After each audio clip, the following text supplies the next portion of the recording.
Drugs माफियांना आता कुणीही वाचवू शकणार नाही। ड्रग्ज व्यावसायिकांविरोधात मुख्यमंत्री फडणवीसांकडून धडाकेबाज कारवाया सुरू। मुख्यमंत्री चंद्रशेखर बावनकुळे यांची प्रतिक्रिया। अत्याचारी अशोक खराची पुन्हा पोलीस कोठडीत रवानगी। चौथ्या गुन्ह्यात 19 तारखेपर्यंत 5 दिवसांची पोलीस कोठडी। आम्ही एसआयटीला भेटायला गेलो तेव्हा सगळे गेट बंद केले होते, मात्र चाकणकर भगिनींना विशेष वागणूक कशी, कोण कुणाला फसवतंय तेच कळेना। प्रतिभा चाकणकरांच्या पोलीस चौकशीवरून सुषमा अंधारेंचा निशाणा।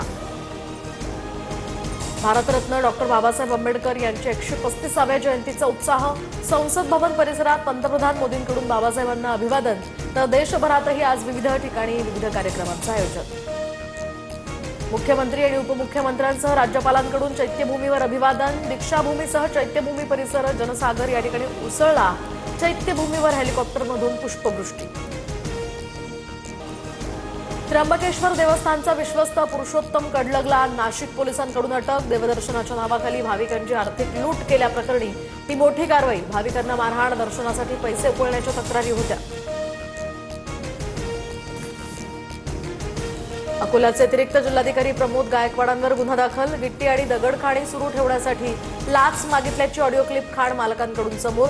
गायकवाडांनी मात्र आरोप फेटाळले।